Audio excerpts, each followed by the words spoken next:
Wow, ओहो, amazing amazing. इतने बढ़िया ग्राफिक्स दिए थे तो ये पहिए भी घूमते हुए दिखा देते, व्हील घूमते हुए, तो ज़्यादा बेटर लगता भाई। यार एमजी मोटर्स इतनी बड़ी गाड़ी में इसकी उम्मीद नहीं थी यार। इस चीज़ को ज़रा थोड़ा सा बेटर कर लो। मुझे ऐसा लग रहा है कि मैं इस गाड़ी से ऊंचाई पे बैठा हूँ। सामने फॉर्च्यूनर है और ये गाड़ी कहीं से भी नहीं लग रही है कि इससे किसी मामले में कम है। तो ये आप देखो भाई, ओ भाई मैं तो पूरा लेट गया इस गाड़ी में। तो ये बड़ा ही कमाल का लगा मुझे। दोस्तों, जब भी आपसे किसी बड़ी एसयूवी का नाम पूछा जाएगा जो कि साइज में भी बड़ी हो और कैपेबल भी हो तो सकता है आपके दिमाग में नाम आएगा टोयोटा फॉर्च्यूनर। बट अब मार्केट में एक ऐसी गाड़ी आ गई है जो कि ना सिर्फ साइज में बल्कि फीचर्स और बाकी मामलों में भी फॉर्च्यूनर से एक लेवल ऊपर की रहने वाली है। ये है एमजी मोटर्स की एमजी मैजेस्टर एसयूवी। और आज हम इस गाड़ी को ना सिर्फ चलाएंगे बल्कि इससे ऑफ रोडिंग भी करेंगे और भाई इसका माइलेज भी आपको बताने वाले हैं। तो इंजन खोलने के लिए आपको सिंपली ये देखोगे हाइड्रोलिक्स आपको मिल जाते हैं, जिसकी वजह से इजीली आप इसको खोल सकते हो। और ये मिल जाता है इसका 2 लीटर का ट्विन टर्बो डीजल इंजन, जो कि भाई 215 पीएस की पावर और 478 एनएम का टॉर्क आपको देने वाला है। एक बार स्टार्ट करके आपको दिखाता हूं कि इसका साउंड वगैरह कैसा है।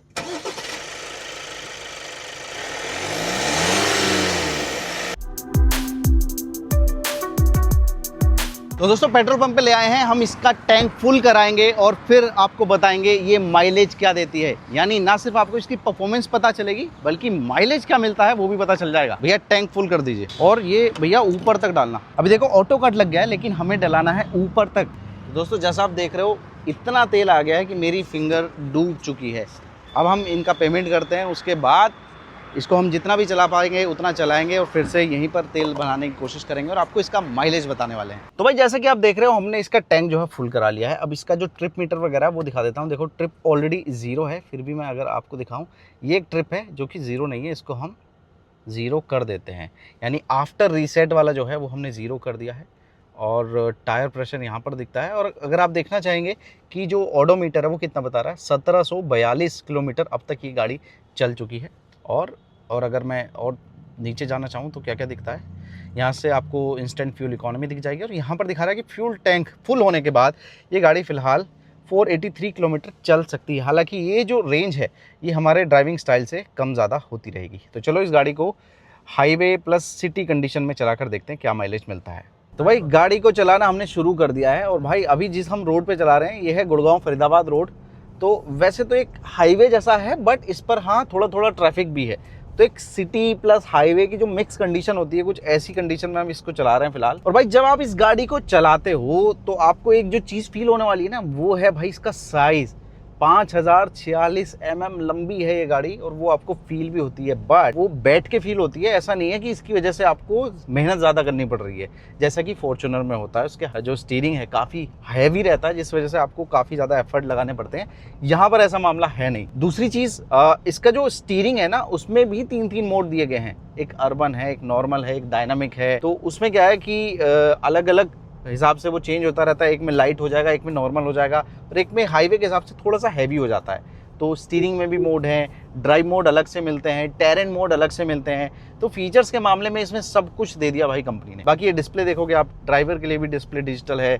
यहाँ पर भी ये जो डिस्प्ले है वो डिजिटल है। और यहाँ पर एक अच्छी चीज़ ये है कि हमने जैसे हेक्टर वगैरह में देखा ना बड़ा सा डिस्प्ले, वो मुझे उतना अच्छा लगता नहीं है। यहाँ पर ये जो कॉम्पैक्ट सा साइज़ दे दिया है ये ज़्यादा बेटर लुकिंग लग रहा है। और अगर हम बात करें कि कोई लैगिंग वगैरह तो नहीं है, तो भाई ऐसी कोई फील अभी तक हमें आई नहीं है। यानी डिस्प्ले अपना काम अच्छे से कर रहा है। और भाई ये वाला जो पूरा डैशबोर्ड का एरिया है ना, ये भी मुझे बड़ा कमाल का लगा है। देखो एसी वेंट की बात कर लो, ये जो स्ट्रक्चर दिया हुआ है या कह लीजिए क्वालिटी ऑफ मटेरियल है ये बड़ा बढ़िया है। और यहाँ पर जो दिया हुआ है ये प्रॉपर आपको ऐसा लग रहा है कि हाँ किसी ऑफ रोडर जैसी गाड़ी में या किसी हैवी गाड़ी में आप बैठे हुए हो। जो को पैसेंजर है वो आराम से इसको होल्ड कर सकता है। और यहाँ पर सॉफ्ट टच मटेरियल का इस्तेमाल करा है। ओवरऑल जो डैशबोर्ड का डिज़ाइन है, लुक है, काफ़ी बेहतरीन है। यहाँ पर भी होल्ड करने के लिए दे दिया है। और साथ में ये जो स्टोरेज है ये डबल डेकर दी गई है। नीचे भी आपको स्टोरेज के लिए जगह मिल जाने वाली है जो कि काफ़ी बेहतरीन है। वायरलेस चार्जिंग भी 2 दी गई है। और यहाँ पर जो इंटरेस्टिंग चीज़ है ये देखोगे आप, कई लोग USB से चार्ज करना चाहते हैं या कनेक्ट करना चाहते हैं, तो यहाँ पर ऐसे आप इसको ओपन करेंगे और नीचे से वायर निकल के ऊपर आ जाएगा। तो ये बड़ा दिमाग वाला काम किया है। बाकी यहाँ पर कप होल्डर्स वगैरह, फ़ोन रखने के लिए अलग से जगह है और इसको आप ऐसे स्लाइड करके ऐसे क्लोज भी कर सकते हैं और यहाँ पर एक क्लीन लुक आ जाएगा। बाकी ये जो आर्मरेस्ट है इसको आप ऐसे खोल सकते हैं और दोनों साइड दिया गया है, यानी को पैसेंजर के लिए अलग आर्मरेस्ट है और ड्राइवर के लिए अलग से आर्मरेस्ट दिया गया है। और कुल मिलाकर आप देखोगे भाई, यहाँ देख लो, उधर देख लो, चारों तरफ इसमें हैंडल्स दिए गए हैं, क्योंकि गाड़ी काफ़ी ज़्यादा ऊंची है, बड़ी है, ताकि आपको पकड़ने वगैरह में आसानी हो, गाड़ी में चढ़ने उतरने में आसानी हो। और एक और कमाल की चीज़ करिए कि सन ग्लास होल्डर, जो कि आप आमतौर पर यहाँ देखते आए हैं, इस गाड़ी में देखो यहाँ पर दिया हुआ है, ये यहाँ पर। हालांकि इसका साइज थोड़ा सा मुझे कॉम्पैक्ट लग रहा है, इसलिए हो सकता है अगर आपके चश्मे थोड़े बड़े हैं वो शायद इसमें आ ना पाए। सन ग्लासेस, सॉरी, मैंने देसी भाषा में बोल दिया चश्मे। अब क्योंकि हम ट्रैफिक लाइट पर खड़े हुए हैं तो खड़े खड़े मैं आपको इसका 360 डिग्री कैमरा भी दिखा देता हूँ। ये देखो, क्वालिटी एक नंबर की है, ये देखो आप, काफ़ी बेहतरीन है और हर एक चीज़ को HD क्वालिटी में दिखा रही है। मतलब कलर्स भी अगर आप देखेंगे तो काफ़ी बेहतरीन नज़र आ रहे हैं। बाकी अभी देखो मैं चला के दिखाऊंगा, देखते हैं इसके व्हील घूमेंगे या नहीं, क्योंकि हमने देखा था MG की विंडसर में बड़ा अजीब लगता था, ये व्हील घूमते नहीं थे। आई होप कि इसमें तो ज़रूर घूमते होंगे। अभी देखो ये हमने ऑटो में लगा हुआ था, इसको हम सिंपली 2H में कर देंगे, क्योंकि हमें यहाँ पर कहीं भी ऐसी कंडीशन नहीं है कि इसको 4 हाई में लगाने की ज़रूरत पड़े, तो 2 हाई में चलाएंगे, उससे माइलेज थोड़ा सा बेटर मिलेगा। अभी के जो 10 किलोमीटर हैं वो हम ऑटो मोड में चले हैं। अबे ये देखो भाई, ये तो इसके भी पहिए नहीं घूम रहे हैं, ये बड़ा अजीब लगा मुझे यार। इतने बढ़िया ग्राफिक्स दिए थे तो ये पहिए भी घूमते हुए दिखा देते, व्हील घूमते हुए, तो ज़्यादा बेटर लगता भाई। यार MG मोटर्स इतनी बड़ी गाड़ी में इसकी उम्मीद नहीं थी यार, इस चीज़ को ज़रा थोड़ा सा बेटर कर लो। तो भाई इसमें ना ADAS लेवल 2 दिया गया है, जिसकी वजह से इसमें बहुत सारे फीचर ऐसे मिलेंगे कि आप ऐसी रोड पे चल रहे हो तो आपको कंफर्टेबल फील हो। आप क्रूज कंट्रोल एक्टिवेट करेंगे तो ये ब्रेकिंग वगैरह खुद करने वाली है। यहाँ पर श्री हनुमान जी की कितनी बड़ी तस्वीर है, जय श्री हनुमान, इनके दर्शन होते हुए दिन बन जाता है। तो यहाँ पर जो है ADAS इसका एक्टिवेट हो गया है। अब इसकी जो स्पीड है, ब्रेकिंग है, वो खुद ये कंट्रोल कर रही है गाड़ी। हालांकि जिस हिसाब की कंडीशन है उस हिसाब से जो है ट्रैफिक बहुत ज़्यादा है, ऐसी कंडीशन में आपको ADAS का यूज़ कम ही करना चाहिए, लेकिन आप देख रहे होंगे खुद ब खुद स्लो हो गई है, 13 की स्पीड पे चल रही है। और भाई ड्राइवर डिस्प्ले की बात करें, क्योंकि इसमें ADAS है, आगे 4 सेंसर हैं, पीछे भी 4 सेंसर हैं, यहाँ कैमरा लगा हुआ है, तो देखो लगातार जो सामने व्हीकल हैं उनको ये ट्रैक करके यहाँ ग्राफिक्स में दिखाता रहता है। जैसे अभी ये कंफ्यूज है कि सामने कोई ट्रक है या गाड़ी, आसपास में जो गाड़ियाँ हैं उनको यहाँ पर डिस्प्ले करता रहता है। बेसिकली ये सेंस कर रहा है कि कौन सी गाड़ी कहाँ पर है। अभी जो हमारी ट्रिप है वो 18.5 किलोमीटर की हो गई है और जो एवरेज हमें मिला है फिलहाल वो लगभग 11 kml का मिला है। और देखो भाई, इस गाड़ी की जो सीधी टक्कर है वो फॉर्च्यूनर से है, सामने फॉर्च्यूनर जा रही है। और अगर मैं रियल में बताऊँ ना क्या फील आ रहा है, मुझे ऐसा लग रहा है कि मैं इस गाड़ी से ऊंचाई पे बैठा हूँ। सामने फॉर्च्यूनर है और ये गाड़ी कहीं से भी नहीं लग रही है कि इससे किसी मामले में कम है। रिलायबिलिटी, इंजन की ऑप्शंस और बाकी ब्रांड नेम, वो सब अलग रख दीजिए। अगर मैं साइज़ की बात करूं और फिलहाल जो फील है चलाने की उसकी बात करूं, तो उस मामले में मुझे ऐसा लग रहा है कि मैं उससे एक लेवल ऊपर बैठा हुआ हूं। अभी जो मामला है, क्योंकि फ़िलहाल के लिए तो नया प्रोडक्ट है, जो रुतबे वाली बात है वो अभी उसमें शायद वही ऊपर है, शायद नहीं, ऑब्वियसली फॉर्च्यूनर ही ऊपर है भाई, लेकिन जो चलाने की फील है उसमें नो डाउट मज़ा आ रहा है। और भाई हाईवे पर अगर मैं ड्राइविंग एक्सपीरियंस की बात करूँ ना, तो इस गाड़ी में भले ही ये कितनी भी हैवी है, 8 स्पीड का इसमें ऑटोमेटिक ट्रांसमिशन आता है, बट अगर आपको ओवरटेक करना है तो भाई कहीं भी सोचने की ज़रूरत नहीं है, हल्का सा पंजा दबाओ और ये आसानी से भाई आगे निकल जाती है, ट्रैफिक को चीरती हुई, सबको पछाड़ती हुई आगे पहुंच जाती है। ओवरटेक आसानी से कर सकते हैं।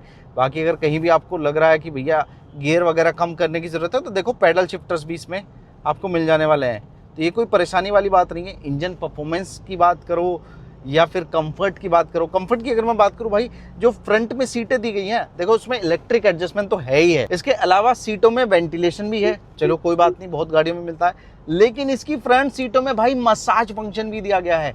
8 अलग अलग लेवल है मसाज के, तो वो सारी चीज़ें। और ये जो ORVM आप देख रहे हो ना भाई, बड़ी परेशानी होती है जब सर्दियों के दिनों में इनमें भाप वगैरह जम जाती है, तो भाई हीटेड फंक्शन दिया गया है इसमें। तो भाई फीचर्स के मामले में इस गाड़ी में शायद ही कोई चीज़ है जो ना दी गई हो।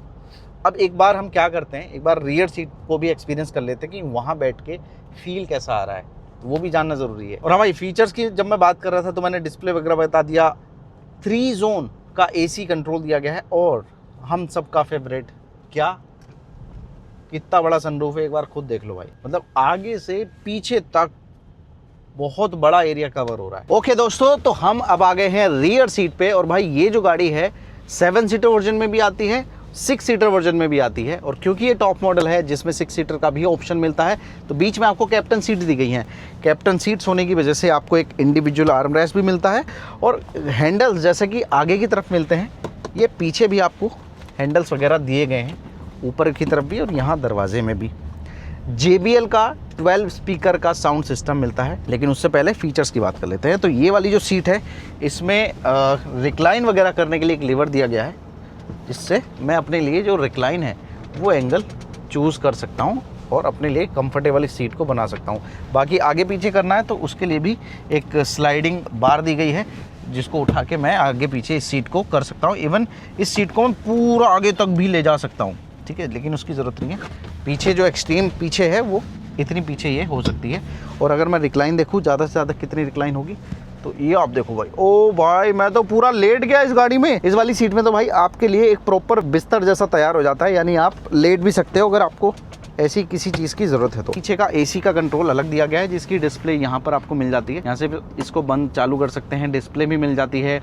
नॉब बड़ी प्यारी है, बहुत ही स्मूथ तरीके से काम करती है यार। यहाँ से फैन स्पीड, टेम्परेचर दोनों चीज़ें आप कंट्रोल कर सकते हो। और नीचे आपको मिल जाता है चार्जिंग का जुगाड़, जिसमें से दोनों के दोनों टाइप C पोर्ट नहीं दिए गए, USB टाइप A पोर्ट ही आपको मिलने वाले हैं। लेकिन बढ़िया बात क्या है कि आपको एक ना 150 वॉट का एक सॉकेट मिल जाता है, जिसमें आप अपना लैपटॉप वगैरह लगा के उसको यूज़ कर सकते हैं। तो ये बढ़िया किया कंपनी ने। और भाई सेकंड रो में मैंने 2 कमाल के फीचर भी देखे। देखो इधर की साइड में आपको एक फ़ोन पॉकेट मिल जाता है या कुछ और सामान रख सकते हैं। और इस साइड में आप देखेंगे ना, आप सोच रहे होंगे यार कैप्टन सीट तो दे दी लेकिन कप होल्डर वगैरह नहीं है, जैसे यहाँ पर कोई ट्रे वगैरह नहीं मिलती जैसे हमने देखा है कई गाड़ियों में। और साथ ही बॉस मोड भी नहीं दिया गया है, तो ये कुछ फीचर्स मिसिंग है। लेकिन एक बड़ा इंटरेस्टिंग फीचर क्या मिलता है पता है, इसको आप दबाएंगे जैसे ही, यहाँ देखो आपके लिए कप होल्डर खुल के आ जाते हैं। तो ये बड़ा ही कमाल का लगा मुझे भाई। अंडर थाई सपोर्ट देखोगे बहुत ही बढ़िया है, हेडरूम देखोगे बहुत ही बढ़िया है, लेग रूम भी आपको भर भर के मिलने वाला है। तो यानी ये 2 सीटें आपको कंफर्ट का एहसास कराने वाली है। हालांकि कुछ चीज़ों की कमी भी है, जैसे कि रियर सीट में कोई वेंटिलेशन वगैरह नहीं मिलता आपको, रियर सीट में मसाज भी नहीं है, और रियर पैसेंजर के लिए कोई सनशेड भी नहीं है। लेकिन सनशेड दे देते तो इतना बहुत महंगा फीचर नहीं है, उसमें आपको बहुत पैसा, इलेक्ट्रॉनिक ना देते, मैनुअल वाला सनशेड दे देते तो वो आपके कंफर्ट को बढ़ा देता। ये एक फीचर ऐड किया जा सकता था। बाकी ओवरऑल देखोगे तो काफ़ी बड़ा ग्लास एरिया है, सनरूफ भी आपको मिल जाता है, AC वेंट आपको अलग से दिए गए हैं। और दोस्तों गाड़ी चलते चलते ना मैं आराम से 3rd रो पे भी आ गया हूँ, क्योंकि यहाँ का एक्सपीरियंस भी तो जानना ज़रूरी है। और भाई 3rd रो में आप देखोगे तो 2 लोगों के लिए इंडिविजुअल हेडरेस्ट दिए गए हैं। और अगर मैं इस सीट की बात करूँ, ये मैंने पोजीशन कर दी है एक नॉर्मल पोजीशन पे, बिल्कुल एक्सटेंड नहीं है, थोड़ी सी आगे कर दी है। तो वहाँ पर आप देखेंगे लेग रूम तो आपको डिसेंट मिलने वाला है, बट अंडर थाई सपोर्ट जो है वो भाई ना के बराबर है, उसमें आपको थोड़ी सी प्रॉब्लम ज़रूर होगी। लेकिन जो बीच में बंदा बैठेगा, स्पेशली अगर ये 6 सीटर वाला वर्जन है, तो बीच वाले बंदे को ऐसे पाँव फैलाने में कोई प्रॉब्लम नहीं होने वाली। तो एक चीज़ है।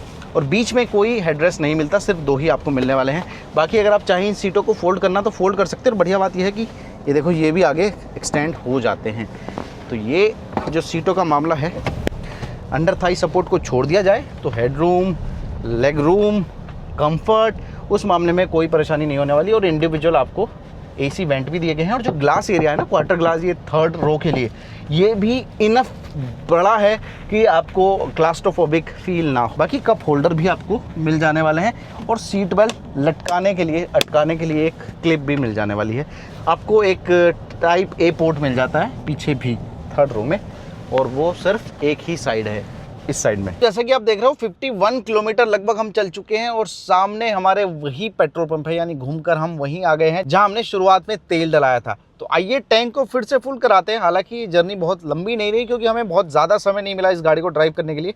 लेकिन 50 किलोमीटर से भी आपको आइडिया तो हो जाएगा कि ये गाड़ी क्या माइलेज दे रही है। जो डिस्प्ले पर माइलेज दिखा रहा है वो तो दिखा रहा है 10.6 kmpl। चलो फिर से टैंक फुल कराते हैं।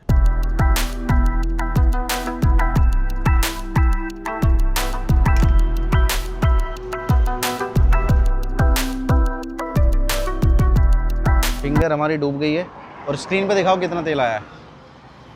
5.44 लीटर इसमें डीजल आया है। अब इसको बंद करते हैं और आपको कैलकुलेट करके बताते हैं माइलेज क्या दिया इस गाड़ी ने। दोस्तों एक बार फिर देख लीजिए, 51.2 किलोमीटर चली है, और जैसा कि हमने आपको दिखाया 5.44 लीटर इसमें फ्यूल आया है, डीजल आया है। एक बार कैलकुलेट करके आपको दिखाता हूँ। 51.2 डिवाइड बाई 5.44। तो यहाँ आपको दिख रहा होगा 9.41 लीटर का रियल वर्ल्ड माइलेज इस गाड़ी ने हमें निकाल के दिया है। सिटी प्लस हाईवे कंडीशन में हमने बहुत ज़्यादा स्ट्रेच इसको नहीं किया है, बहुत ज़्यादा भगाया नहीं है, लेकिन ऐसा भी नहीं हमने स्लो स्पीड पे चलाया। एक नॉर्मल यूज़र जैसे अपनी MG मैजेस्टर को चलाएगा ठीक उसी तरीके से हमने इसको चलाया और रियल वर्ल्ड माइलेज ये निकल के सामने आया है। तो भाई मेरे पीछे आप देख रहे होंगे पूरा एक ट्रैक बनाया हुआ है, टोटल 11 ऑब्स्टेकल बनाए हुए हैं जिन पे एक एक करके हम इस गाड़ी को निकालने वाले हैं और चेक करेंगे ये कितनी ज़्यादा कैपेबल है। कार जो है काफ़ी ज़्यादा इंक्लाइन हो गई है, या बोले तो टेढ़ी हो गई है काफ़ी ज़्यादा, लेकिन फिर भी आराम से चल रही है। जब मैं पीछे बैठा था तो मुझे थोड़ा सा ज़्यादा डर लग रहा था, लेकिन अभी जब स्टीयरिंग हाथ में है तो ठीक लग रहा है।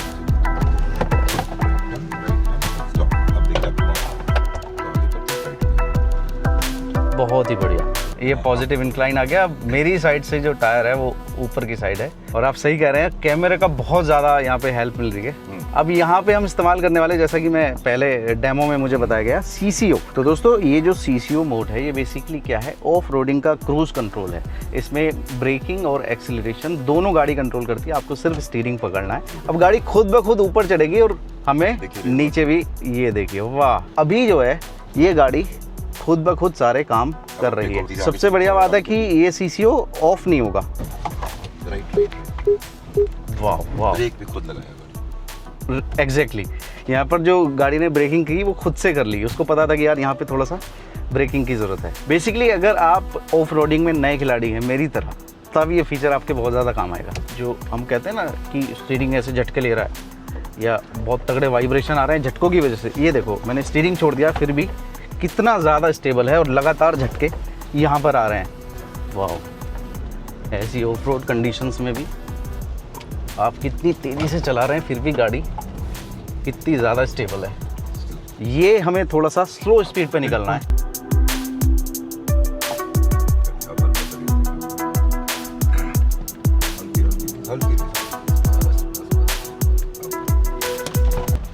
वाओ, ओहो, अमेजिंग अमेजिंग। कितनी एक्सट्रीम कंडीशन में गाड़ी खड़ी हुई है फिर भी कितने आसानी से ऐसे गड्ढों में से निकल के जा रही है। दोस्तों जैसा कि आपने देखा हमने सारे ऑब्स्टेकल कितनी आसानी से पार कर लिए हैं, जिससे पता चलता है कि ये गाड़ी आपको कितना ज़्यादा कॉन्फिडेंस देगी अगर आप ऑफ रोडिंग पे ले जाते हैं। क्योंकि मैं खुद को बताऊं भाई, मैं बहुत ज़्यादा ऑफ रोडिंग नहीं करता हूं और उसकी ABCD भी मुझे बहुत ज़्यादा नहीं पता है, लेकिन इस गाड़ी के फीचर्स की वजह से मैंने इतनी आसानी से सारे ऑब्स्टेकल को बिना किसी परेशानी के पार कर लिया भाई। अब दोस्तों बात है पूरे कंक्लूजन की। देखो ये जो गाड़ी है ऑब्वियस बात है फॉर्च्यूनर से तो ज़रूर कंपेयर करी जाएगी, तो अब जान लेते हैं इसमें क्या बेटर है फॉर्च्यूनर के मुकाबले। देखो ये ज़्यादा टेक लोडेड है, इसमें आपको ADAS मिल जाता है, क्रोल मोड मिल जाता है, एम्बियंट लाइटिंग मिल जाती है, ऐसे कई टेक लोडेड फीचर्स मिल जाने वाले हैं। साथ ही जो इसका इंटीरियर है वो ज़्यादा लग्जरी फील आपको देने वाला है, और इसमें जो 4x4 के फीचर्स दिए गए हैं ना वो ज़्यादा बेटर दिए गए हैं। जैसे क्रोलिंग मोड है, बहुत सारे ड्राइव मोड आपको मिल जाने वाले हैं, बहुत सारे टेरेन मोड मिल जाने वाले हैं। ये सारी चीज़ें इसको फॉर्च्यूनर से बेटर बनाती है। बट जो फॉर्च्यूनर है वो आपको रिलायबिलिटी ऑफर करती है, वो आपको एक स्ट्रॉन्ग ब्रांड प्रेजेंस ऑफर करती है, और उसमें आपको रीसेल वैल्यू भी बेटर मिलने वाली है। ओवरऑल देखें तो MG मैजेस्टर उन लोगों के लिए है जिनको लग्जरी गाड़ी के साथ, बड़े साइज के साथ बेटर 4x4 कैपेबिलिटी चाहिए। अब आप कमेंट में मुझे बताओ कि आपको अगर ऑप्शन चुनना हो तो आप फॉर्च्यूनर और मैजेस्टर में से कौन सी गाड़ी चुनना पसंद करोगे, ये मुझे कमेंट में आप रिप्लाई करना, मैं आपके कमेंट पढ़ूंगा, और आप रीज़न भी बताना कौन सी गाड़ी आप क्यों चूज़ कर रहे हो। तो इस वीडियो को देखने के लिए आपका बहुत बहुत धन्यवाद। सीट बेल्ट पहन के गाड़ी चलाइए, ज़रूर पहनिए, भले ही आप आगे बैठें या फिर पीछे। इस वीडियो को देखने के लिए आपका बहुत बहुत धन्यवाद।